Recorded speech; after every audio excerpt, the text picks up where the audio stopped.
Hello students, मैं हूं पूजा तुरगने and math solution channel में आप सभी का स्वागत है। तो हम देख रहे थे exercise 5.4 of straight line and question number 6 तक हमने कंप्लीट कर लिया है। सो आज हम नेक्स्ट क्वेश्चन देखेंगे। Question number 7, find the coordinates of the circum centre. हमें कोऑर्डिनेट्स फाइंड आउट करने हैं किसके? सर्कम सेंटर के। लेकिन ये क्या होता है, ठीक है बता देती हूँ। Of the triangle whose vertices are, triangle के वर्टाइसेस गिवन है एंड उसका जो सर्कम सेंटर होता है उसके हमें फाइंड आउट करने हैं coordinate. Circum centre means triangle के लिए होता है, लेकिन वो एक्चुअली क्या है? Circum centre is the centre of triangles circumcircle where perpendicular bisectors meets। Okay, circum centre ऐसा पॉइंट है जो क्या होता है? सेंटर होता है किसका? Triangle circum circle. आप बोलेगा अभी सर्कम सर्कल क्या है? तो देखो, सपोज ये रहा हमारा ट्रायंगल, ओके एंड इसके बीचों बीच हमारे सर्कल का सेंटर होता है एंड जब हम सर्कल ड्रॉ करते हैं तो वो सर्कल ट्रायंगल के वर्टाइसेस से पास होता है और ये जो सर्कल है इसे बोला जाता है सर्कम सर्कल। ओके, उसका सेंटर ट्रायंगल के बीचों बीच होता है एंड वो कहां से पास होता है? ट्रायंगल के जो वर्टाइसेस होते हैं वहां से पास होता है। Okay, and perpendicular bisectors meets, ऐसा पॉइंट है जहां ट्रायंगल के परपेंडिकुलर बाइसेक्टर्स मीट होते हैं। फॉर एग्जांपल, सपोज ये पॉइंट हमारा सी है, यहां से हमने परपेंडिकुलर बाइसेक्टर ड्रॉ किया है। देखो ये साइड और ये साइड सेम है, या फिर यहां से ये दोनों सेम होगी ये साइड्स, और ये रहा तीसरा परपेंडिकुलर बाइसेक्टर। ओके, तो ये तीनों परपेंडिकुलर बाइसेक्टर्स एक ही पॉइंट में मीट होते हैं। ऐसा जो पॉइंट होता है उसे बोला जाता है circum centre of a triangle. तो ये जो पॉइंट है इसके हमें निकालने हैं कोऑर्डिनेट्स। तो क्या करना है? ट्रायंगल्स के वर्टाइसेस तो हमें गिवन है, तो हम परपेंडिकुलर बाइसेक्टर्स निकालेंगे। कोई भी दो निकालो आप। एक्चुअली 3 परपेंडिकुलर बाइसेक्टर्स होते हैं ट्रायंगल के लिए, लेकिन 2 परपेंडिकुलर बाइसेक्टर्स भी अगर हम निकालते हैं दोनों का इक्वेशन, तो दोनों का पॉइंट ऑफ इंटरसेक्शन मींस कौन होगा? हमारा सर्कम सेंटर। ठीक है, तो यहाँ क्वेश्चन नंबर 7 में हमें फाइंड आउट करना है कोऑर्डिनेट्स ऑफ सर्कम सेंटर। ठीक है, ओके, ट्रायंगल ड्रॉ कर लेते हैं। This is our triangle A B C. A के कोऑर्डिनेट्स है -2 3, बी 6 -1 एंड सी है हमारा 4 3। ठीक है, इसका सर्कम सेंटर मान लेते हैं, सी मान ले। Okay, let C be circumcentre of triangle A B C. Triangle A B C का सर्कम सेंटर हमने मान लिया है सी। ठीक है, okay, and let C M okay, let C M and C N, okay, ये दोनों perpendicular draw किए हैं पॉइंट सी से। इसका मतलब सिर्फ परपेंडिकुलर नहीं है, परपेंडिकुलर बाइसेक्टर मींस ये लेंथ और ये लेंथ सेम होगा, यहाँ का लेंथ और यहाँ का लेंथ सेम होगा। So let CM and CN be क्या है? Perpendicular bisectors on sides. First side कौन सा है? बी सी एंड सेकेंड कौन सा है? ए सी। ओके, परपेंडिकुलर बाइसेक्टर क्यों ड्रॉ किए हैं? क्योंकि हमें पता है परपेंडिकुलर बाइसेक्टर का जो पॉइंट होता है जहां ये दोनों इंटरसेक्ट होती है वही हमारा कौन होता है? Circum centre. सो ये दोनों परपेंडिकुलर बाइसेक्टर्स हमने ड्रॉ कर लिए हैं। सपोज ये जो पॉइंट है इसे एम बोल देते हैं एंड इस पॉइंट को एन बोल देते हैं। ठीक है, तो अगर सीएम परपेंडिकुलर बाइसेक्टर है तो इसका मतलब एम बीसी का क्या हुआ? मिड पॉइंट हुआ, एंड एन एसी का क्या हुआ? Mid point. एक्चुअली हम क्या कर रहे हैं मैम? हमें फर्स्ट सीएम का इक्वेशन फाइंड आउट करना है, देन सीएन का इक्वेशन फाइंड आउट करना है एंड दोनों का पॉइंट ऑफ इंटरसेक्शन हमें निकालना है जो हमारा होगा सर्कम सेंटर। ठीक है, सो एम एंड एन ये क्या है? Are yes mid points. M and N are midpoints of sides BC and AC। तो M and N BC and AC के मिड पॉइंट्स हुए। कैसे? क्योंकि CM ये परपेंडिकुलर बाइसेक्टर है, बाइसेक्टर मींस सेम पार्ट करता है। Okay, so by using mid point formula हम m निकाल सकते हैं। कैसे निकालेंगे? x coordinate plus x coordinate upon 2। देखो तो हमें क्या मिलेगा 6 plus 4 means 10 upon 2। y coordinate -1 plus 3 means 2 upon में कौन होगा 2। So this is our m। क्या मिला है हमें? 2 5 10 1 एंड n। अब हम n निकालेंगे मीन्स ये दोनों पॉइंट्स हमें यूज करने हैं। 4 minus 2 means 2 upon 2। Then y coordinate 3 plus 3 6 अपॉन 2 मीन्स 3। देयरफॉर n हमें मिला है 1,3।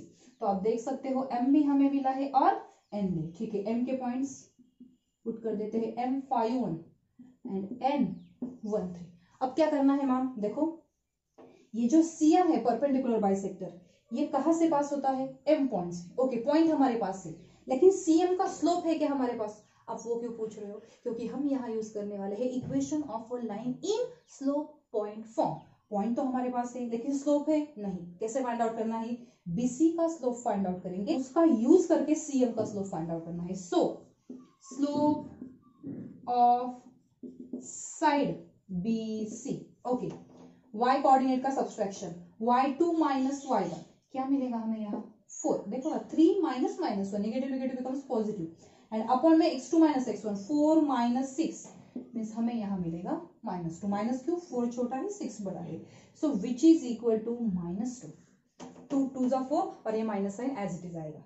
ये रहा स्लोप ऑफ BC, लेकिन हमें निकालना है CM का स्लोप। क्या है यहाँ कंडीशन? कौन सा यूज करना है? But CM is perpendicular to BC and हमें पता है अगर दो lines perpendicular to each other होती है तो प्रोडक्ट स्लोप्स का कितना आता है? -1। सो बाय यूजिंग दैट कंसेप्ट हम CM का स्लोप निकालेंगे। देयरफॉर स्लोप ऑफ CM क्या करेंगे? माइनस साइन देना है और इसका रेसिप्रोकल लेना है। ये रहा reciprocal. This negative negative becomes positive. So हमें मिला है हाफ ए। सो अब हमारे पास CM का स्लोप भी है एंड वो जहां से पास होती है वो पॉइंट भी है। सो हम यूज कर सकते हैं equation of a line in slope point form. ठीक है, okay. Therefore equation of CM is, standard formula क्या है? y minus y1 is equal to m into x minus x2। ठीक है, वैल्यूज पुट कर लेते हैं। देयरफॉर y माइनस y1 की वैल्यू क्या होगी? ये रहा m पॉइंट। y1 मीन्स क्या होगा? 1 which is equal to m means slope क्या है? 1/2। x माइनस x1, x1 क्या है? 5। ठीक है, यहां लिख लेते हैं। Therefore y minus 1 is equal to, ठीक है ये 2 डिवाइड है, यहाँ आके मल्टीप्लाई होगा। Okay, and which is equal to x minus 5। Therefore 2y minus 2 which is equal to x minus 5। Rearrange कर लेते हैं। Therefore x minus 2y minus 5 plus 2 which is equal to 0। ये दोनों हमने यहाँ शिफ्ट किए हैं RHS में। Therefore x minus 2y minus 3 is equal to 0, या फिर आप ऐसा भी लिख सकते हो x minus 2y which is equal to 3। और ये क्या है? Equation of perpendicular bisector CM।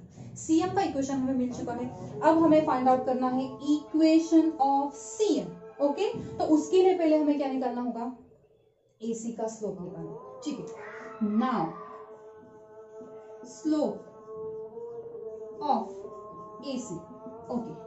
y2 minus y1 3 minus 3 0 upon x2 minus x1 नीचे मिलेगा 6। देखो ये 4 नेगेटिव नेगेटिव पॉजिटिव हो जाएगा 2, so 6, so which is equal to 0। AC का स्लोप 0 है एंड CM उसे कैसा है? Perpendicular. but CM is perpendicular to AC। okay, therefore slope of CM हम क्या करते हैं? माइनस साइन लगा देते हैं एंड गिवन नंबर का रेसिप्रोकल ले लेते हैं। 1/0, 0 का रेसिप्रोकल 1/0 होगा ना, and 1/0 means does not exist, या फिर आप इंफिनिटी भी लिख सकते हो, डज नॉट एग्जिस्ट। तो हमें पता है CM जो है इसका स्लोप एग्जिस्ट नहीं होता है। एंड आप मुझे बताओ कि y axis and x axis में ऐसी कौन सी एक्सिस है जिसका स्लोप एग्जिस्ट नहीं होता है? एक्स एक्सिस का स्लोप तो 0 होता है, ये मैंने ऑलरेडी आपका लिया है। एंड जो वाई एक्सिस है उसका स्लोप एग्जिस्ट होता नहीं है। क्यों? क्योंकि थीटा क्या है, π/2 and tan π/2 is infinity. So slope of y axis does not exist and हमारे लाइन का cn का भी स्लोप एग्जिस्ट नहीं हो रहा है। तो इसका मतलब क्या है, therefore cn is parallel to y axis. ये जो हमारा cn लाइन है, ये cn लाइन y एक्सिस को पैरेलल है। एक तो वो यहां से होगा या फिर यहां से होगा। ओके, लेकिन हमें पता है cn कहां से पास हो रही है, 1, बट cn पासेस थ्रू कौन से पॉइंट से पास हो रही है, C1 3। ओके, एंड अगर हमारी लाइन y एक्सिस को पैरेलल है तो एक तो उसका equation x is equal to a या फिर x is equal to -a ऐसा होता है। अगर राइट हैंड साइड में है तो +a and left hand side में है तो -a। एंड आप मुझे बताओ यहाँ x कोऑर्डिनेट क्या है, +1। तो इसका मतलब इक्वेशन ऑफ cn इज क्या होगा, x इज इक्वल टू 1, क्योंकि ये जो पॉइंट है ये क्या है, 1,0। ओके, लाइन यहां से पास होती है। आप बोलोगे यहाँ तो 1 3 है, तो यहाँ कहीं होगा वो पॉइंट 1 3 ऐसा कहीं। ठीक है, सो इक्वेशन ऑफ cn हमें मिला है x is equal to 1। Okay, हमें ये दो इक्वेशन सॉल्व करने हैं। हमें मिलेगा हमारा सर्कम सेंटर। तो क्या करेंगे, x इज इक्वल टू 1 यहाँ पुट कर देते हैं। ठीक है, इसे इक्वेशन फर्स्ट बोल देते हैं। ठीक है, इक्वेशन फर्स्ट बिकम्स, ठीक है, देयरफॉर x की वैल्यू 1 पुट करनी है, 1 minus 2y which is equal to 3, therefore minus 2y is equal to 2, ये 1 मैंने वहां शिफ्ट किया है। So y is equal to -1। हमें x भी मिला है, y भी मिला है, इसका मतलब हमें दोनों बाइसेक्टर्स का पॉइंट ऑफ इंटरसेक्शन मिला है। एंड दोनों का पॉइंट ऑफ इंटरसेक्शन मीन्स हमारा कौन होगा, circum centre. Therefore coordinates of circumcenter of triangle ABC is क्या है, 1, माइनस, एंड है सॉल्यूशन ऑफ क्वेश्चन नंबर 7। ठीक है, now next question number 8 is for homework. तो ये क्वेश्चन होमवर्क के लिए क्यों दिया है, सेम एग्जांपल एक्सरसाइज 5.3 में हमने देखा था। हमें फाइंड आउट करना था कोऑर्डिनेट्स ऑफ द ऑर्थोसेंटर। ऑर्थोसेंटर के कोऑर्डिनेट्स फाइंड आउट करने हैं। तो कैसे फाइंड आउट करेंगे, मैंने आपको ऑलरेडी बताया है। ऑर्थोसेंटर मींस क्या होता है, ट्रायंगल की अल्टीट्यूड्स का जो पॉइंट ऑफ इंटरसेक्शन होता है तो वो होता है ऑर्थोसेंटर। तो आप बोलोगे मैडम अल्टीट्यूड्स तो 3 होती है, altitudes means just perpendicular, bisector नहीं है। ठीक है, तो तीनों का जो पॉइंट ऑफ इंटरसेक्शन होता है अल्टीट्यूड्स ऑफ अ ट्रायंगल का, तो वो होता है ऑर्थोसेंटर। तो क्या करना है, ABC आपको गिवन है। ठीक है, सो BC का स्लोप फाइंड आउट कर सकते हो बाय यूजिंग दैट। आप सपोज ये रहा M, AM का स्लोप फाइंड आउट कर सकते हो। AM का स्लोप भी आपके पास होगा एंड वो A से पास होता है, सो स्लोप भी है, पॉइंट भी है। Use equation of a line in slope point form. AM का इक्वेशन फाइंड आउट करो, BN का इक्वेशन फाइंड आउट करो एंड दोनों लाइंस आपको सॉल्व करनी है। अब देखते हैं नेक्स्ट क्वेश्चन नंबर 9। उन्होंने कहा है शो दैट, हमें शो करना है क्या, लाइंस आर कॉन्करेंट। 3 लाइंस हमें गिवन है एंड ये लाइंस हमें दिखानी है कॉन्करेंट। कॉन्करेंट मींस क्या, जब तीनों लाइन एक ही पॉइंट से पास होती है, इसका मतलब तीनों का पॉइंट ऑफ इंटरसेक्शन सेम होना चाहिए। जब तीनों लाइन, ये रही फर्स्ट लाइन L1, ये रही L2 और ये रही L3, जब तीनों लाइंस एक ही पॉइंट से पास होती है ऐसा हम बोल सकते हैं, या फिर तीनों का पॉइंट ऑफ इंटरसेक्शन एक ही है, ओके, तब वो लाइंस होती है कॉन्करेंट। तो इसके लिए 2 तरीके से आप जा सकते हो। एक तो मैंने आपको पहले ही बताया है, डिटर्मिनेंट की वैल्यू हमें 0 दिखा रही है, लेकिन डिटर्मिनेंट कैसे फाइंड आउट करते हैं ये आपको पता नहीं है क्योंकि हमारा चैप्टर अभी तक हुआ नहीं है। तो क्या करेंगे, हम सेकंड वे यूज करेंगे। हम कोई भी 2 लाइन सॉल्व कर लेंगे तो हमें मिलेगा point of intersection of that 2 lines. Okay, and ये जो पॉइंट हम फाइंड आउट करेंगे, अगर ये पॉइंट थर्ड इक्वेशन सेटिस्फाई करता है तो इसका मतलब हुआ तीनों लाइंस एक ही पॉइंट से पास होती है। ठीक है, so given are first line 3x minus 4y which is equal to -5, ये 5 मैंने वहां शिफ्ट कर दी है, equation first. Then 7x minus 8y which is equal to -5, give equation number second, and this one 4x plus 5y minus 45, ये रख देते हैं which is equal to 0, give equation number 3। Okay, कोई भी दो इक्वेशंस आपको सॉल्व कर लेने हैं। सपोज हम फर्स्ट एंड सेकंड सॉल्व कर लेते हैं एंड हमें फाइंड आउट करना है x एंड y। ठीक है, तो आप देख सकते हो यहाँ -8y है एंड यहाँ -4y है। अगर यहाँ हम 8 लाते हैं तो y को हम इलिमिनेट कर सकते हैं। So multiply equation first by 2। Equation first को हम 2 से मल्टीप्लाई करेंगे। So what we get 6x minus 8y which is equal to -10। ठीक है, ये second equation as it is लिख लेते हैं। 7x minus 8y which is equal to -5। अब आप देख सकते हो ये नंबर सेम हुआ, लेकिन कैंसिल कब होता है? जब एक पॉजिटिव होता है एंड दूसरा नेगेटिव। तो इसका मतलब यहाँ हमें लेना होगा सब्सट्रैक्शन।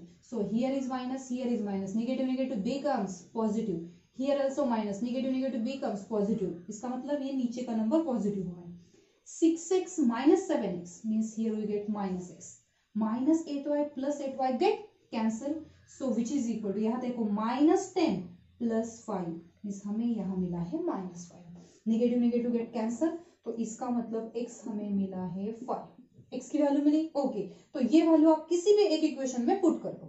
सपोज 1 में पुट कर देते हैं। इक्वेशन 1 बिकम्स, यहाँ पुट कर देते हैं 3 into 5 -4y and which is equal to -5. Therefore -4y is equal to -5. 5 into 3 15, वहां जाता है तो it becomes negative. Therefore -4y is equal to -20. Negative negative becomes positive and here we get y is equal to 5. तो x and y दोनों हमें मिले हैं। Means हमें क्या मिला है? Therefore point of intersection of lines 1 and 2 of lines 1 and 2, ये सपोज P मान लेते हैं उसे, तो वो हमें मिला है 5,5। फर्स्ट एंड सेकंड इक्वेशन का पॉइंट ऑफ इंटरसेक्शन तो हमें मिला है, तो इसका मतलब ये दोनों लाइंस इस पॉइंट से पास होती है, फर्स्ट एंड सेकंड। थर्ड का क्या? अब ये पॉइंट हम थर्ड लाइन के LHS में पुट करेंगे एंड अगर इज इक्वल टू 0 आता है तो इसका मतलब ये लाइन भी इसी पॉइंट से पास होती है। ठीक है, LHS कंसिडर कर लेते हैं। LHS ऑफ इक्वेशन 3 क्या है? 4x plus 5y minus 45 which is equal to 4। x की वैल्यू क्या है? 5 plus 5, y की वैल्यू क्या है? 5 minus 45 which is equal to 20 plus 25 minus 45। ये दोनों means plus 45 minus 45 which is equal to 0 and this is RHS of equation 3। ये देखो इक्वेशन 3 का RHS मिला है। इसका मतलब ये पॉइंट लाइन 3 सेटिस्फाई करता है। इसका मीनिंग हमारी जो थर्ड लाइन है वो भी इसी पॉइंट से पास होती है। इसी मीन्स 5 इस पॉइंट से पास होती है। ओके, सो तीनों लाइन कैसी है? कॉन्करेंट। एंड आगे कहा है find the point of concurrence. वो तीनों लाइन जिस पॉइंट में एक दूसरे को कॉन्करेंट करती है या फिर इंटरसेक्ट करती है वो पॉइंट निकालो। वो पॉइंट भी हमें मिला है। ये तीनों लाइन इस पॉइंट में कॉन्करेंट, या फिर ये जो पॉइंट है ये पॉइंट तीनों लाइन का क्या है? पॉइंट ऑफ कॉन्करेंस आप बोल सकते हो या फिर पॉइंट ऑफ इंटरसेक्शन भी बोल सकते हो। Okay, and hence solution of question number 9। ठीक है, okay. So next question number 10। Find the equation of the line whose x intercept is 3। जिस लाइन का इक्वेशन हमें फाइंड आउट करना है उसका x इंटरसेप्ट गिवन है and which is perpendicular to this line. जो लाइन हमें फाइंड आउट करनी है, जिसका इक्वेशन हमें फाइंड आउट करना है, उसका x इंटरसेप्ट दिया है एंड वो लाइन जिसको परपेंडिकुलर है वो लाइन भी हमें गिवन है। ठीक है, तो क्या करेंगे? लाइन को L मान लेते हैं। Let L be a line, let L be a line whose x intercept is 3। अगर x इंटरसेप्ट 3 है तो हम बोल सकते हैं therefore the line L passes through the point 3,0। Okay, point हमें मिला है। ओके, अब इस लाइन का स्लोप हम निकाल लेते हैं। Slope of line 3x minus y plus 21 is equal to 0 which is equal to, क्या है स्लोप के लिए formula? Minus coefficient of x, क्योंकि ये लाइन कौन सी है? General equation of a line. तो a की वैल्यू 3 है, b की वैल्यू -1 है एंड c की वैल्यू 21 है। सो माइनस, ठीक है, फॉर्मूला भी लिख लेते हैं। Coefficient of x upon coefficient of y, ये रहा स्लोप का फॉर्मूला। ठीक है, so which is equal to minus as it is coefficient of x क्या है 3 upon coefficient of y minus 1 negative negative becomes positive so हमें slope 3 मिला है। ये है स्लोप इस लाइन का।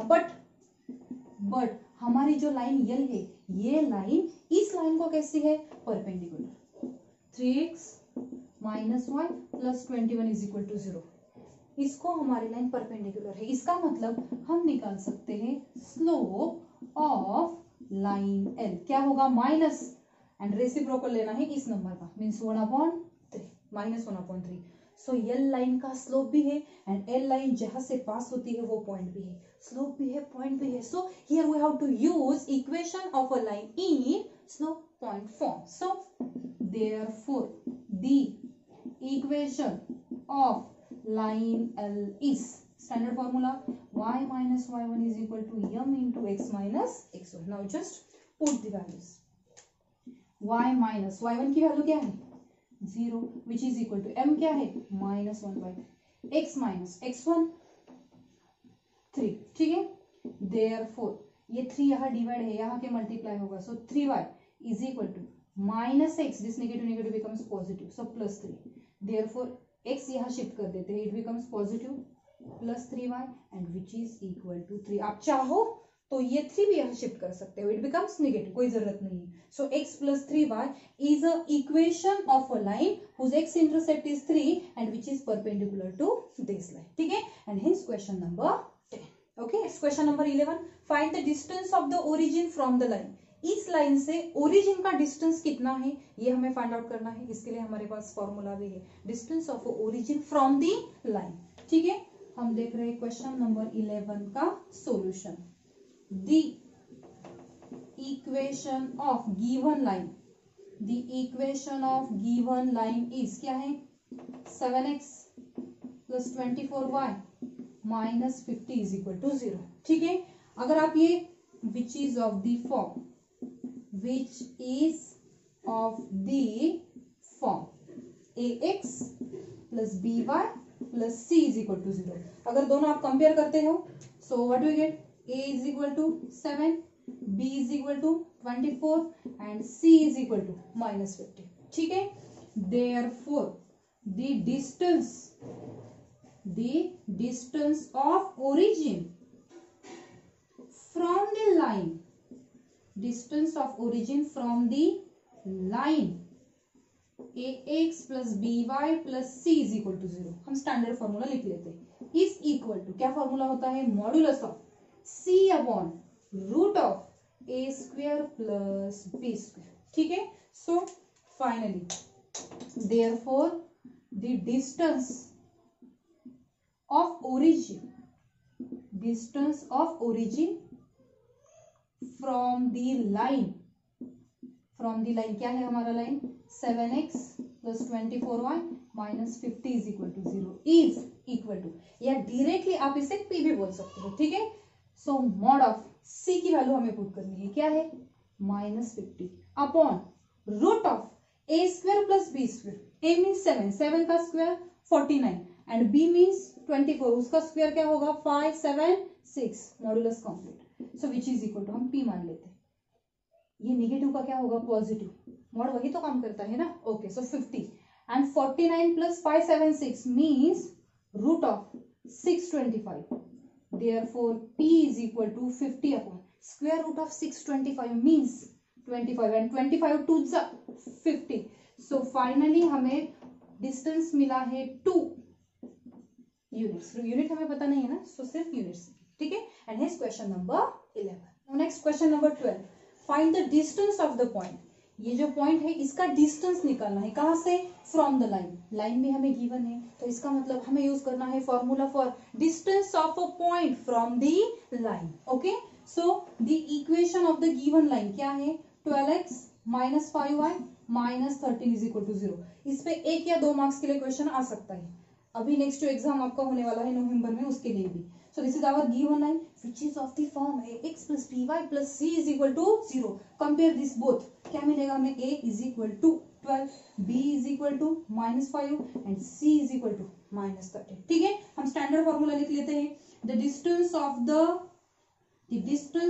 the point पॉइंट सपोज हम मान लेते हैं x1 y1 from the line ax plus by plus c is equal to 0, suppose इसे d मान लेते हैं, विच इज इक्वल, क्या फॉर्मूला होता है, जो हमारी लाइन होती है उसमें हम वो पॉइंट पुट कर देते हैं, मीन्स a x की जगह पे x1 प्लस b, y की जगह पे y1 plus c upon root of a square plus b square. बस यही फॉर्मूला हमें यूज करना है। Therefore d is equal to modulus of, अब देखो a की वैल्यू क्या है 12, ठीक है 12, ओके, इंटू कौन लिखना है x1 मीन्स कौन है हमारा -2 प्लस b की वैल्यू क्या है -5, ओके, इंटू में कौन लेना है y1 की वैल्यू क्या है 3 एंड देन प्लस c कितना है हमारा -30, ठीक है, होल अपॉन हमें लेना है root of a square plus b square, 12 का स्क्वेयर होगा 144, ओके, एंड प्लस -5 का square means 25, okay, mod complete, ठीक है। Therefore d is equal to modulus of 12 into -2 means -24, then -15, then -13 upon 144 plus 25 means 169, root of 169, okay.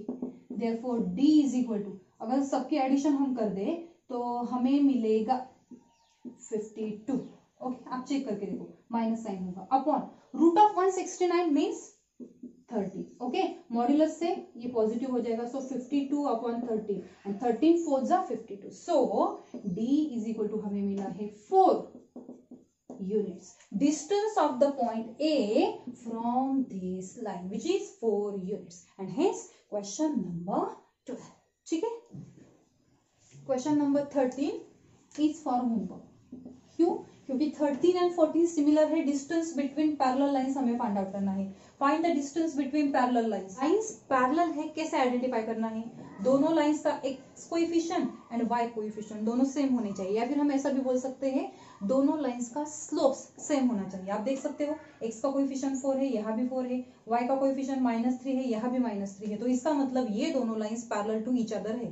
Constant अलग है, देखो यहाँ constant 5 है, यहाँ कांस्टेंट 7 है, एंड हमें फॉर्मूला भी पता है, distance between two parallel lines क्या होता है, modulus of c1 - c2 upon root of a square plus b square, okay. So ये होमवर्क के लिए है, ये हम यहाँ लेंगे, तो ये यहाँ क्यों लेना है, देखो हमने बताया है कि लाइंस तो पैरेलल है, लेकिन आप कोएफिशिएंट देखो, यहाँ 9 है, यहाँ 3 है, x का कोएफिशिएंट, यहाँ y का कोएफिशिएंट 6 है, यहाँ 2 है, कोएफिशिएंट सेम है क्या, नहीं, तो क्या करेंगे, कर सकते हैं ना, तो क्या करेंगे, give this equation as number first and this equation as number 2, multiply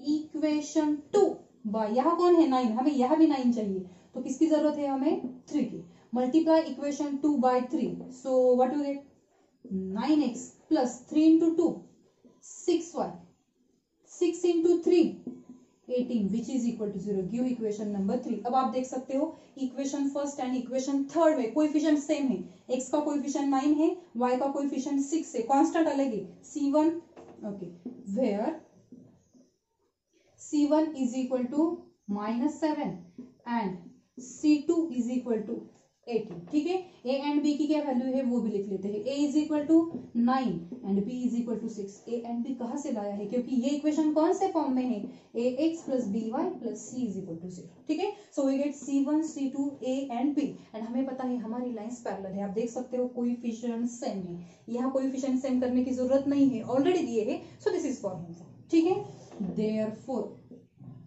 distance between given what parallel lines which is equal to standard formula modulus of c1 minus c2 upon root of a square plus b square, ठीक है। therefore distance को d बोल देते हैं, so d is equal to modulus of c1 की value क्या है -7 minus c2 की वैल्यू क्या है 18 upon root of a means 9 का स्क्वायर 81 प्लस 6 का स्क्वायर 31, मॉड्यूलस कंप्लीट, ठीक है।